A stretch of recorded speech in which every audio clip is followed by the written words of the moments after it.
শুভ সকাল বন্ধুরা, কেমন আছো? আশা করি সকলেই খুব ভালো আছো, আর আমিও কিন্তু ভালো আছি। নতুন একটা ভিডিওতে তোমাদের সকলকে স্বাগত জানিয়ে আজকের দিনটা শুরু করছি। তোমরা যেখান থেকেই দেখছো, আশা করছি তোমরা সকলে সুস্থ আছো।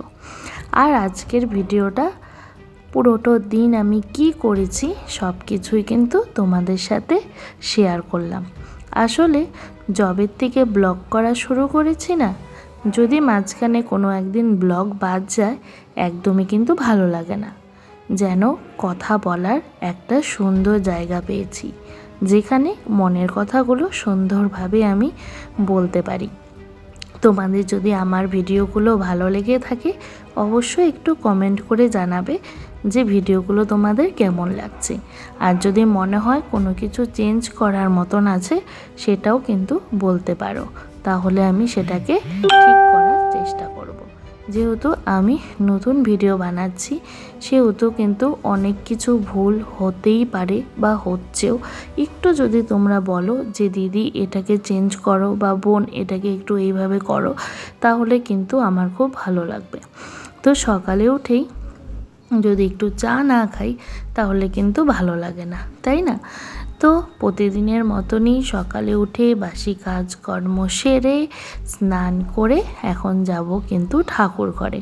আর তোমরা তো জানোই বাসি কাজ খালি শুধু আমি একা সারি না, আমি আর শাশুড়ি দুজনে একসাথেই করি। তো সেই কারণে কিন্তু খুব একটা অসুবিধা হয় না। আমি যেমন উঠানটা ঝাড় দিয়ে নিয়েছিলাম, আর মা কিন্তু ঘরগুলো সব ঝাড়ু দিয়ে নিয়েছে। মা ঘর ঝাড়ু দেওয়ার পর আমি ঘরগুলোকে একবারে মুছে নিয়েছিলাম, তারপরে স্নানে গেছি। কিছুদিন হলো সকালবেলা করেই ঘরটাকে মুছছি। সকালবেলা ঘর মুছলে কি হয়, আমি একটু দুপুরবেলা টাইমটা তাড়াতাড়ি হাতে পাই আর কি। যেহেতু মেয়েকে একটু ওই টাইমে পড়তে বসাতে হয়, তো সেই কারণে সকালবেলায় যদি ঘরটা মুছে রাখি না অনেকটাই কাজ এগিয়ে থাকে আর কি। তো সব সময় তার হয় না, এই 2 দিন যেমন সকালবেলায় মুছতে পেরেছি, প্রতিদিনই যে হবে তার কিন্তু কোনো মানে নেই। তো আজ ছিল শুক্রবার, সকালে মেয়েও চলে গেছে স্কুলে, আর আমার কর্তামশাইও চলে গেছে কিন্তু দোকানে। তারপরে আমি স্নান সেরে নিয়েছিলাম ওরা যাওয়ার পরে, কারণ ওরা থাকলে স্নান করে পুজো দিতে অনেক দেরি হয়ে যায়, আর পরে ওদেরও দেরি হয়ে যাবে। তো সেই কারণে ওরা চলে যাওয়ার পরেই আমি গেছি স্নান করতে, আর স্নান সেরে পুজোটা দিয়ে নেব। আজকে না বেলা বেশ দেরি হয়ে গেছে, প্রায় 9টা 9:30 মতন না বেজে গেছে। তো আমি চেষ্টা করি আরও একটু সকালে করার, কিন্তু সব সময় তার হয়ে ওঠে না। এইদিকে দেখো, তারপর স্নান সেরে পুজোও দিয়ে নিয়েছি। আর আজকে না লাল জবা অনেকগুলো ফুটেছে। আজকে যেহেতু পুজো দিতে একটু দেরি হয়েছে, তাই ওই গোলাপি জবা ফুলটা কিন্তু পুরোটাই ফুটে গেছে। তারপর পুজো দিয়ে এসে দেখি মার রান্নাও প্রায় শেষ। এদিকে দেখো মুগ ডাল করেছে কচু আর মূলো দিয়ে। মোটামুটি সকালের দুপুরের কাজ মোটামুটি শেষ হয়েছে। এখন বাজে কয়টা? 12:30। মেয়েকে স্কুল থেকে তোর পাপাই নিয়ে এসেছে, নিয়ে এসে দেখি যে মা রান্নাবাড়ি কমপ্লিট হয়ে গেছে। তারপরে আমি গ্যাস ট্যাস মুছলাম, সকালের খাবার খেয়ে ঠেয়ে ঘরটা ঝাড় দিলাম। আজকে সকালবেলায় ঘর মুছে নিয়েছিলাম আর কি। তো এখন বাজে 12:30। এখন মেয়েকে একটু পড়তে বসালাম, ওই 1 ঘন্টার মতন পড়বে, তারপরে ছুটি। তারপরে খাবার দাবার খেয়ে ওকে ঘুম পাড়াবো। আমার দিকে তাকিয়ে আছে। তো এখন বসায় একটু পড়াই নেই। ওই হোমওয়ার্কগুলো তো কালকে রাতেই করানো শেষ, হোমওয়ার্ক কমপ্লিট। খালি ওগুলোকে একটুখানি পড়াবো আর কি। বিকালবেলা তো পড়া আছে, তাই না? পড়তে হবে না? হবে কি না? তো ওগুলোকে আর কি একটু পড়াবো। তাহলে চলো।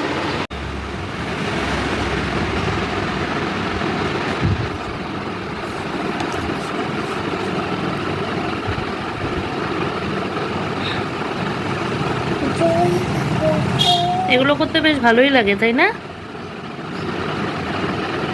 এই হোমওয়ার্কগুলো আমি যেদিন থাকে সেদিনই করে রাখতে বলি আর কি। নাও করো করো।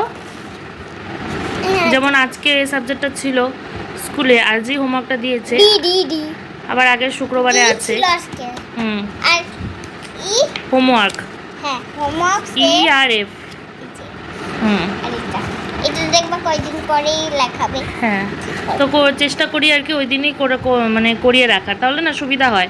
কারণ এই সাবজেক্টটা তো সপ্তাহে একদিনই থাকে, তো পরে না খেয়াল থাকে না। নাও নাও করো, তুমি করো। মেয়েকে তো পড়ানো হয়ে গেল, এখন বাজে 1:45 মতন আর কি। তো এখন ওকে ভাত খাওয়াবো। তো কি দিয়ে ভাত খাবা? মাছ ভাজা। তোর জন্য ওই যে মাছ ভাজা করছি, মাছ ভাজা দিয়ে এখন ভাত। কি মাছ বলো তো? বাটা মাছ। আচ্ছা দেখাচ্ছি, দাঁড়া ফোনটা রাইখে দেখাচ্ছি। তো যে ওকে মাছ ভাজা করছে, এখন মাছ ভাজা দেখাতে হবে আর কি। এখন কোলে নিয়ে মাছ ভাজা দেখাই। এই যে মাছ ভাজা, ছোট্ট মাছ। হ্যাঁ, আজকে ছোট মাছ। সবসময় কি বড় মাছ খাইতে হবে? তো এখন ওকে কি করবো? খাওয়াবো। কি দেখে খাবা? মাছ দেখে?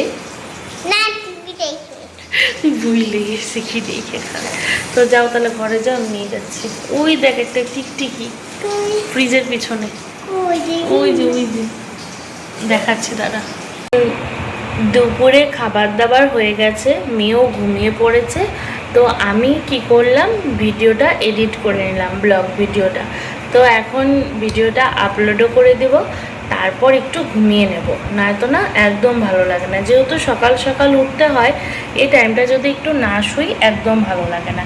তারপর তো আবার একটু হাঁটতে বের হবো, জানি না এটা কয়দিন কন্টিনিউ করতে পারবো, চেষ্টা করব কন্টিনিউ করার। তো আজকেও ইচ্ছা আছে 5টার সময় হাঁটতে বেরোবো, 5:30টার সময় চলে আসবো বাড়িতে। তো যাই, এখন পটাপট করে ভিডিওটি আপলোড করে দিই, তারপর একটু ঘুমাবো, তারপর যাব হাঁটতে। সব কিছুই কিন্তু তোমাদের সঙ্গে শেয়ার করবো। এখন বাজে 5:03 মতন বাকি, ঘুমিয়েছিলাম আর কি, উঠলাম। তো যাই, আধা ঘন্টা হেঁটে আসি। মেয়ে তো ঘুমাচ্ছে, ওকে আর ডাকিনি যে ঘুমিয়ে থাকুক। হাঁটা কমপ্লিট হয়ে গেছে, 5:30 তো বেজে গেছে। তো আজকে কিন্তু অন্যদিকে যাইনি, কালকে তো স্টেশনের দিকে গেছিলাম। আজকে আমাদের এখানেই মানে একই জায়গা দিয়ে 4বার পাক খেয়েছি আর কি, মানে আমাদের এই গলির থেকে পেটকাঠি ব্রিজ পর্যন্ত। তো আজকের মতন এখানে হাঁটা কমপ্লিট। এখন যাই বাড়িতে গিয়ে আগে মেয়েকে খেতে দিই, ওরও টাইম হয়ে যাবে। যাই তো দেখবো ঘুমিয়ে আছে, আগে উঠাতে হবে আর কি। তো চলো, সন্ধ্যার সময় তো তারপর মেয়েকে পড়তে পাঠিয়ে দিলাম। ও পড়তে থেকে এখন চলেও এসেছে। একটু চা টা খেয়ে কিছুক্ষণ বসেছিলাম আর কি, একটু ফোন দেখি করলাম, তোমাদের সবার ভিডিওগুলো দেখলাম, রিলসগুলো দেখলাম। তারপরে এখন এসেছি রান্নাঘরে, ভাত বসিয়েছি। আর এদিকে দেখো সোয়াবিন নিয়ে আসলাম দোকান থেকে, এখনই দোকান থেকে সোয়াবিন নিয়ে আসলাম। তো রাতে যে সোয়াবিনের তরকারিটা করব, আর বাটা মাছ আছে ওটাকে ভাজা করব, খালি গরম গরম ভাত, বাটা মাছ ভাজা, আর হচ্ছে সোয়াবিনের তরকারি। আর হয়তো একটু পাঁপড় ভাজতে হতে পারে, আবার নাও হতে পারে, এখন ঠিক নেই। কারণ মেয়ে সোয়াবিন একদমই পছন্দ করে না আর কি। দুপুরবেলায় তো পাঁপড় ভাজা আর বাটা মাছ ভাজা দিয়ে খেয়েছে, দেখি রাতের বেলা ওকে কী দেওয়া যায় আর কি। হ্যাঁ, তো ঘি দিয়ে মাছ ভাজা দিয়েও দিতে পারি। তো এখন রাতে পটাপট রান্নাটা করে নিই। আজকে না শরীরটা একদম ভালো লাগছে না, কি ঘুম পাচ্ছে, প্রচণ্ড ঘুম পাচ্ছে। তো করে নিই আর কি পটাপট। এখানে আমি মশলাটা করে নিচ্ছিলাম সোয়াবিনের জন্য। আর সোয়াবিনে দেখবে মশলা কিন্তু একটু বেশি লাগে, তাই না? কিন্তু আজকে আমি খুব একটা বেশি মশলা দেইনি, অল্প মশলা দিয়েই করেছি। আর দিদিভাইও করেছিল আলু আর পটলের তরকারি। দিদিভাইকে বলেছিলাম এইভাবে একটু আলু পটলের তরকারি করে খাওয়াতে। আমার এইভাবে করে আলু পটলের তরকারি খেতে খুব ভালো লাগে, বেশি মশলাও লাগে না, তবে পেঁয়াজের পরিমাণটা একটু বেশি লাগে আর কি। তো এই দিকে বসিয়েছি সয়াবিন আমার না খুব একটা বেশি ভালো লাগে না। এই দেখো দিদিভাই এই যে পটল আর আলুর যে সবজিটা এটা করেছে, এটা না রুটি দিয়েও ভালো লাগে, আর গরম গরম ভাতের সঙ্গেও বেশ ভালো লাগে। রাতে রান্না বাড়িও কমপ্লিট। এখন আমরা কি করব, খাবার দাবার খেয়ে, হ্যাঁ ওই তো একটু পরে খেয়ে ঘুম। আজকে কেন লেট? আজকে লেট হওয়ার কারণ হচ্ছে কালকে তো শনিবার, কালকে হচ্ছে মাম্মামের স্কুল ছুটি, তো তাড়া নেই। তো আজকে রাতে সেই কারণে পড়তেও বসাইনি, কালকে সকালেই পড়তে বসাবো। তো অতটা চাপ নেই। তো একটু একটু দেখাও, তোমার মেহেন্দিটা দেখাও। এই দেখো আজকেও মেহেন্দি পড়েছে, দেখো। তো সেজন্য অতটা চাপ নেই। এখন একটু ওর জন্য আমরা মানে আলসামো করে আর কি সময় কাটাচ্ছি, একটু টিভি দেখছি, একটু গল্প করছি, একটু খেলা করছি। তো একটু পরে খেয়ে দিয়ে আমরা ঘুমাবো। তো ঘুম থেকে উঠে আমিও অল্প ঘুমাবো, আবার সকালবেলায় ঘুম থেকে উঠে দাবাস করবো, দাবাস করে মুখ ধুয়ে কিছু খাই পড়তে বসবো, পড়তে থেকে উঠে একটু টিভি দেখবো, টিভি দেখে একটু খেলবো, আবার স্নান করে আবার ইসে করবো, কি জানি খেলবো। আচ্ছা, ওই খেলা পড়া টিভি এই হচ্ছে ইয়ার রুটিন। কালকে যেহেতু স্কুল ছুটি, তো বন্ধুরা আজকের ভিডিও কিন্তু এখানেই শেষ করছি। দেখা হবে আবার নতুন একটা ভিডিওতে। তোমাদের যদি আমার এই ভিডিওটি ভালো লেগে থাকে তাহলে অবশ্যই একটি কি করে দেবে, লাইক, সাবস্ক্রাইব, শেয়ার। বাবা এই সব কিছু করে দেবে, ঠিক আছে? তো বন্ধুরা আজকে বিদায় নিচ্ছি, দেখা হবে আবার নতুন একটা ভিডিওতে। তো চলো সকলে কি ভালো থেকো, সুস্থ থেকো, টাটা।